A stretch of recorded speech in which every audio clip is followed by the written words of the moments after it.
Salam dostlar, hər vaxtınız xeyir olsun. Bugün sizinlə tez zamanda rahatlıqla hazırlaya biləcəyiniz qırmızı biber tomat pastası hazırlayıram.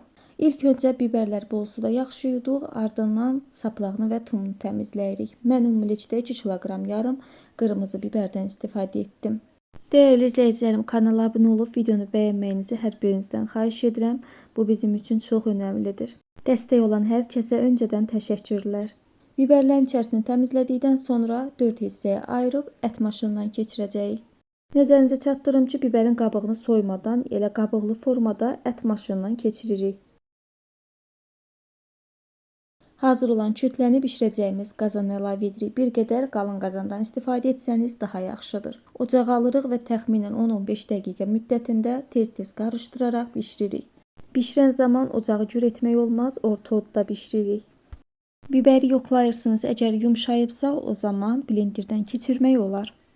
Elə ocağın üzərində mən blenderdən keçirirəm. Əgər siz ehtiyat edirsinizsə, qazanız çorlamaq istəmirsinizsə, başqa qaba əlavə edib blenderdən keçirə bilərsiniz. Qısıq odda yenə də nəzarətsiz qoymadan bişiririk. Tərkibində olan suyu çəkilsin. Bir qədər bişirdikdən sonra təxminən 25-30 dəqiqə bişdikdən sonra üzərinə 1 xörək qaşığı duz əlavə edirəm. Hazırladığınız tomat pastasının tərkibinə, yəni miqdarına görə duzun da miqdarı dəyişə bilər. Mənim üçün 1 xörək qaşığı kifayət etdi.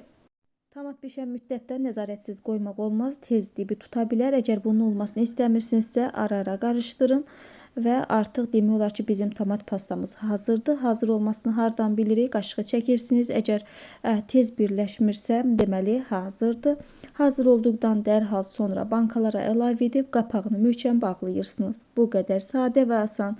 Siz də tez zamanda mövsümü bitmədən hazırlayıb qışa öz tədarükünüzü görə bilərsiniz. Nəinki qışa, bütün il boyu bu tomat pastasını rahatlıqla yeməklərdə istifadə etmək olar. Bugünlük bu qədər. Kanala abunə olmağı unutmayın. Hələlik.